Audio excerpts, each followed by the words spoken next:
जब हमारे मातृ शक्तियां मासिक धर्म से हों, उस समय हमको अपने देव दरबार नहीं नागना चाहिए। जिस कमरे में, जिस घर में यदि भीतर हमारे दिवाला है, देव हम मानते हैं कि हमारा समाज दानी रहा है, आज से नहीं पहले से दानी है और वो दान करता रहेगा, भले ही झोपड़ी में रहता है, परंतु दान वहां करना है। अब दान दरिद्र को दीजिए, घटे दरिद्र की पीर, अरे औषधि बा को दीजिए जाके रोग शरीर। दवाई उसको खिलाना चाहिए मेरे प्यारे भाइयों जो बीमार हो। इस बात को मेरी मातृ शक्तियों को याद रखना है। फिर इसके बाद में हमारी मातृ शक्तियों को क्या करना है? बूटा देहलवाड़ा से की ओर से 100 रुपए की राशि संप्रेम भेंट है, धन्यवाद।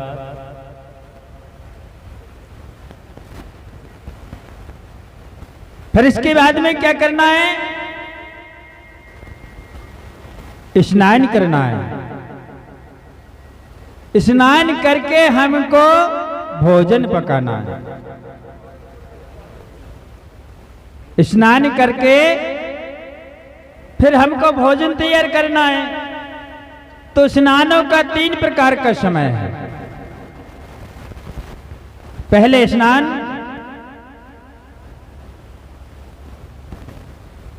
फिर नहाना, और तीसरा चरण है सपरना, खोरना। अब आपको तय करना है कि पहले चरण में यदि स्नान करोगी तो उसके फायदे कि आपका जो मन है वो पवित्र, आपका जो शरीर है वो दुखों से छीन रहेगा, दुख यानी परेशानी नहीं आ सकती आपको। सुबह सुबह जो कोई नहाता है उसका दिन सुंदर जाता है, मन तन पवित्र रहता है। और फिर 10 बजे सफर रहे, खोर रहे, हाथ में धुतिया टिकाई कहाँ जा रही, सफर में खोर में जा रही, ठाणी 2 जिज्जी में लगेंगे, उतई गप्पे लगी हैं, का सफर वो खोर वो है ना भैया। वो तो फिर 12 बजे नहीं शाम तक चलत रहे सफर वो खोर वो। तो हमारा पुनः कहता है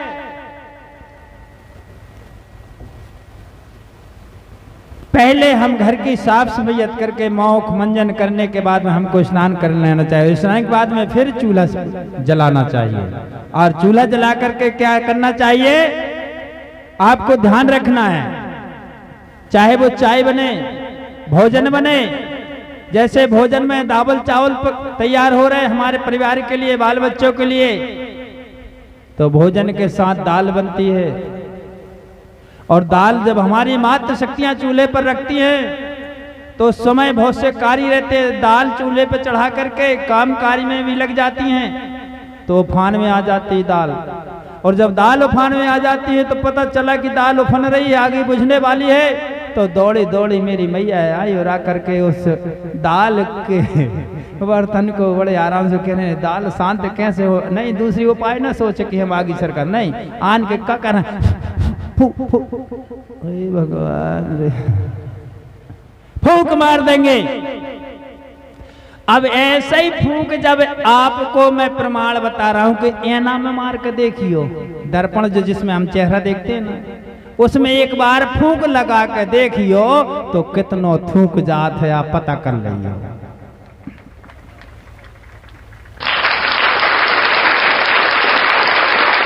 ऐसे ही कर रहे हैं, इसी की तो तालियां बज रही हैं, है ना। अब आपने आकर के फूंक तो लगा दिया, परंतु आपको ये ज्ञान होना चाहिए मैया कि ये हम जो दाल पका रहे ये पूरी दाल बेकार हो गई। वही हम पति देव को खिलाएंगे, वही बड़ा देव को भोग में लगाएंगे, वही अपने दादा दाई माता पिता को सास ससुर को खिलाएंगे। है पूरा तुम्हारा करना और ना गैर करना सब व्यर्थ चला गया। इसलिए ध्यान रखना है, आपको कहा है भोजन बनते ध्यान रहे, भोजन बनते ध्यान रहे, फूंक न मारो कोई, धोखे से यदि फूक गयो तो गौणी धर्म जो खोए, तुम्हारा गौणी धर्म बेकार हो जाएगा। इसलिए हमको यदि उस समस्या का हल निकालना है तो पानी डाल दीजिए, लकड़ी बाहर खींच लीजिए, कई उपाय हैं, है ना भैया। तो इस प्रकार से मैया आपको करना है।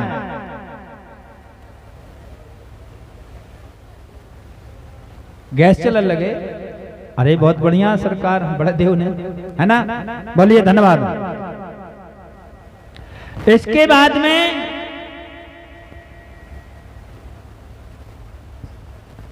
हमको भोजन का पहला भाग अपने देवताओं को छुटकी रूप में देना है, थाली लगा करके। और थाली लगा करके कैसे? छोटे से कटोरा में जो कुछ भी आपने पकाया है, दाल चावल रोटी सब्जी, उसमें से पहला भाग निकाल करके अपने देवी बूढ़ा देव को, यानी देवी और बूढ़ा देव भगवान को ये देना है भोग के लिए। फिर इसके बाद उस भोग को आप 5 मिनट 10 मिनट के बाद में उठा करके और रोटी में रोटी रख देंगे, सब्जी में सब्जी रख देंगे, चावल में चावल मिला देंगे, दाल में दाल मिला देंगे। तो आपने जो भोजन बनाया, भोजन जो पकाया है, वह भोजन फिर भोग बन जाएगा, बड़ा देव का प्रसाद बन जाएगा। इसलिए आपको ये कार्य करना है।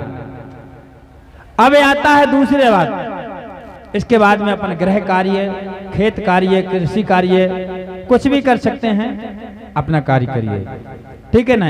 अब दूसरा काम और क्या है?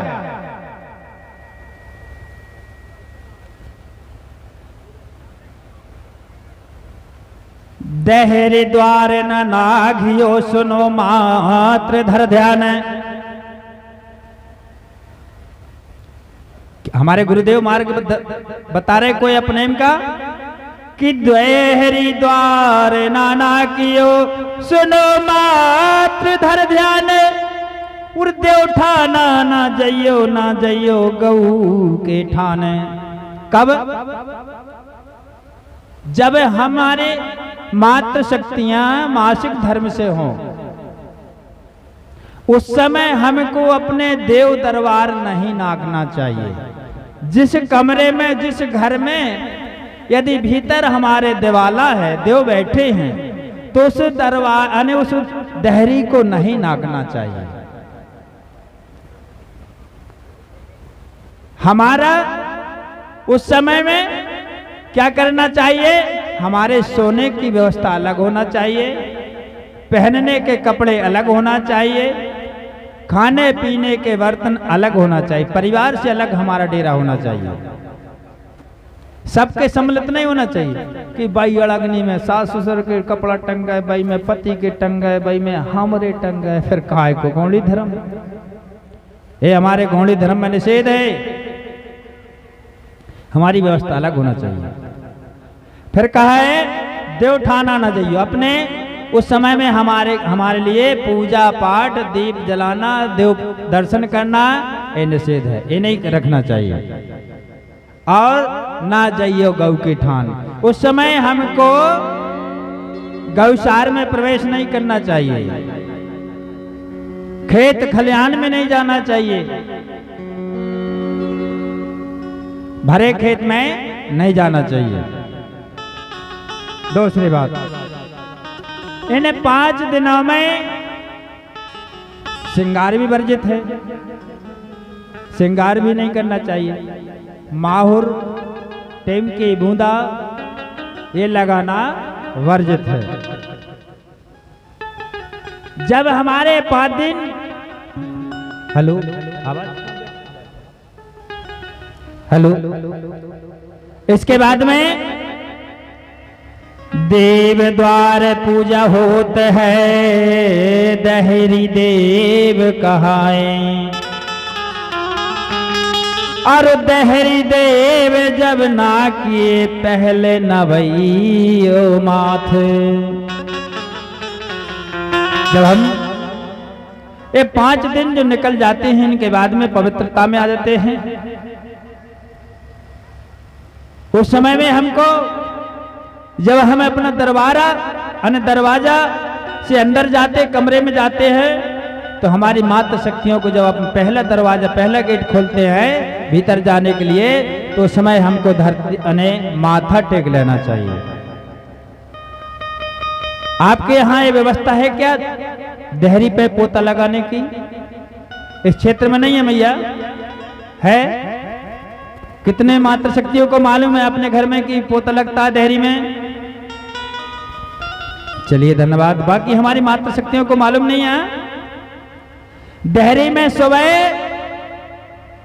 पोता लगाना चाहिए छुई से, और पोता लगा करके दोनों साइड, दाएं और बाएं दोनों साइड में पोता लगाने के बाद में हल्दी और आटे से छोटा सा वहां स्वास्तिक प्रतीक बना देना चाहिए। वो भी उल्टा नहीं, ऐसा नहीं, सीधा प्रकृति के अनुसार। ये आपको करना है। इसके बाद में दिन में 1000 बार निकलते रहो, कोई दिक्कत नहीं, ठीक है? क्यों? क्योंकि देहरी पे क्यों चौक लगाना चाहिए? क्योंकि देहरी पे जो देव शक्ति विराजमान है उसका नाम है देहरिया देव। क्या नाम है? देहरिया देव। और देहरिया देव की परमिशन के बगैर कोई अंदर नहीं जा सकता। उदाहरण, जब हमारा बेटा अपनी प्यारी सी दुल्हन लेकर के, बहू लेकर के आता है, तो दरवाजे तो है ही सबसे कठिन, है ना भैया? जब भीतर हमारा दूल्हा दुल्हन लेके आता है तो दरवाजे पे देवता खड़े हो जाते हैं, नए के चाहिए जब हम अंदर जाने देंगे। होता है ना भैया? तो ऐसे ही वहां पर एक देव होता है जिसको देहरिया देव कहा जाता है। और देहरिया देव में ना समझ पाओ तो मेरी मैया समझ लो वहां पर नारायण पेन बैठता है। नारायण पेन का मतलब स्वयं सूर्य भगवान वहां पर चौकीदारी करते हैं तुम्हारे देवताओं की। कौन? सूर्य नारायण। नारायण पेन का वास होता है वहां पर। अब सोच लो तुम्हारे देवताओं में कितनी शक्ति होगी, कितने महान होंगे कि स्वयं सूर्य भगवान ड्यूटी कर रहे हैं, चौकीदारी करते हैं वहां पर। इसीलिए वहां पर माथा टेकना चाहिए, पोता लगाना चाहिए और संध्या को एक दीप लगाना चाहिए। ये रख करना है आपको। फिर इसके बाद में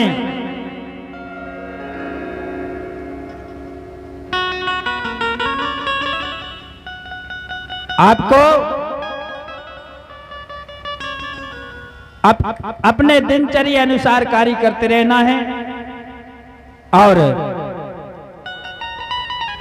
अमावस, पूर्णिमा, इतवार, बुधवार, ये 4 दिन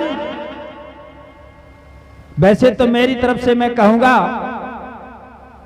क्योंकि मुझे गोंडवाना को बचाना है और आगे ले जाना है, तो मेरी तरफ से तो मैं आपको संकेत कर रहा हूं कि दान देना आज से बिल्कुल बंद कर देना।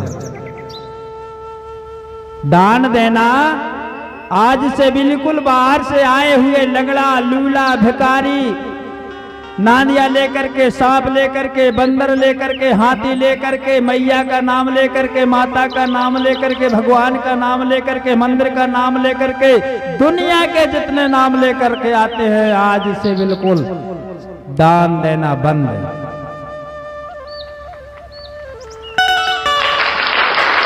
दान यदि देना है तो सगा समाज के लिए दान करो, ऐसे कार्यक्रमों में दान करो जहां पुण्य होते हैं।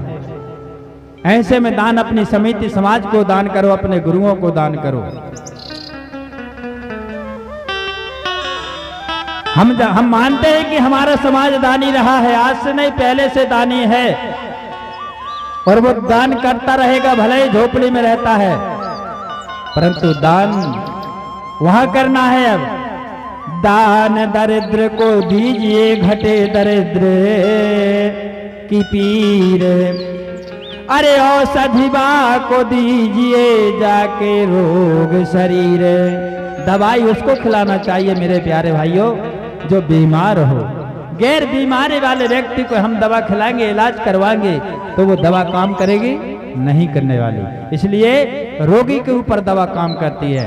ऐसे ही आपको यदि दान करना है, अपने घर में बिठाल के किसी भूखे को भोजन करा दो, किसी हमारे पड़ोस में हमारी बहन बेटी, हमारे नन्हे मुन्ने बच्चे किसी गरीब के उघारे घूमते हैं, तन पे कपड़ा नहीं है, उनके लिए कपड़ों की व्यवस्था कर दो। और मैं कहता हूं कि गरीब से गरीब परिवार में रहने वाले बच्चे यदि पढ़ने लिखने नहीं जाते तो आप लोगों के द्वारा प्रेरणा होना चाहिए, उनके लिए स्लेट पहाड़ दे करके उनको स्कूल पहुंचाने का कार्य करेंगे आप लोग। ये है धर्म, ये कार्य करेंगे। और दूसरा, यदि आप इन 4 दिनों को छोड़ करके दान कर भी रही हो तो एक बात जरूर मान लेना मेरी मैया। वो कौन सी बात है? क्योंकि हमारी वंशावली में बांस पूजनीय है और बांस की टुकनिया, बांस को बिजना, बांस को सूपा चलता ना हमारा, है ना भैया? पूजनीय है कि नहीं? तो बांस के सूपा में आज के बाद कभी कोई भिखारी को दान नहीं देना है। तालियां बजाना पड़ेगा। क्यों? कारण समझ लो। क्योंकि बांस के सूपा में जब तुम दान करती हो किसी भिखारी को और वो यही आपसे आग्रह करता है कि मैया सूपा में जल्दी दान दे दो, हमको आगे जाना है, तो हमारी मैया सूपा में अपने गेहूं जो भी अनाज होता है उसको निकाल के सूपा में ले जा करके ले पंडित जी, ले गुरु जी, ले बाबा जी, ले मरकाम जी, ले वही के जी, ठीक है ना? तो हमको आज के बाद में सूपा में दान नहीं करना है। क्यों नहीं करना है? क्योंकि जो सूपा होता है वो तुम्हारे घर की रिद्धि सिद्धि का देवता होता है और बाहर से आए हुए भिखारी वही सूपा में आपको दान मांगते हो और आप उसी सूपा में दान करती हो, तो वो भिखारी क्या करता है? मांगने वाला सूपा का मुहाना अपनी ओर करता है। ऐसा करता है कि झोली में डालेगा तो ऐसे करेगा ना भैया, ऐसा करेगा और उसमें 3 थप्पड़ मारेगा, चट चट चट, और पूरी रिद्धि सिद्धि झरा के झोली में भर के वो जाता है। अब तुम कह रही लक्ष्मी लक्ष्मी, सबरी लक्ष्मी वो झरा लेगा तुम्हारे पास में, है ना भाई? सही बात है ना? मारता है कि नहीं मारता 3 थप्पड़ा? तो बेचारे दान का दान दिया है आपने और अपने देवता को और पिटवा दिया। इसलिए आज के बाद में सूपा में दान नहीं करना मेरी मैया लोगों के लिए, ठीक है? अब आखिरी बात है, क्योंकि अब समय मेरा होने वाला है, इसलिए आखिरी बात कह रहा हूं। क्या? सास ससुर सेवा करियो। बहुत सी बातें हैं परंतु मेरा समय जाने वाला है और छोटे गुरुजी का आने वाला है, इसलिए मेरा कहना है कि सास ससुर की सेवा करो, निज पति राखो मान, ए तीनों ही देवता नहीं कोई भगवान। अपने सास ससुर को कभी कड़वी वाणी मत बोलो, अपने मुख से ऐसी वाणी मत निकालो जिससे कि हमारे सास ससुर का मन बेकार हो जाए, बुरी लग जाए। ऐसी सेवा करो जैसे बचपन में तुमने अपने माँ और पिता की, जिसने जन्म दिया, जिनके यहाँ पर पली और बड़ी, ऐसी सेवा, ऐसी आज्ञा अपने माता पिता की माने। ऐसी आज्ञा यदि आप सास ससुर की राखोगी तो वो भी कहेंगे मेरे घर में बहू नहीं, मेरे घर में मेरी बिटिया है। बजाना पड़ेगा तालियां। अनु आज क्या हो रहा है? यदि सास ने या ससुर ने कह दे बेटा लक्ष्मी रानी एक गिलास पानी दे दो, तो पहले दान तो रानी लक्ष्मी रानी कर देगी। दोबारा सास ने कहा कि बिटिया लक्ष्मी रानी एक गिलास, अब बताओ तो कितना पानी पिया था? है ना। आने ऐसे दुखद वाणी हमारे मुख से नहीं निकलना। 50 बार में यदि पानी मांगेगी 50 बार पानी लेकर के खड़ी रहो। यदि माँ और बाप का आशीर्वाद हमको प्राप्त है तो दुनिया की कोई शक्ति हमको हराने वाले नहीं है सगा जना। चलिए, सास ससुर का मान सम्मान और अपने पति की आज्ञा का पालन करना, उसके साथ अपने जिंदगी व्यतीत करना, उनके हर कार्य में सहयोग करना, अच्छी सलाहकार बन करके उनके सलाहकार बनना, उनके जीवन भागनी बनना, उनके साथ अपने जीवन को आनंद पूर्वक निभाना। इस प्रकार से मेरी आप लोगों से निवेदन है, विनती। चलिए अब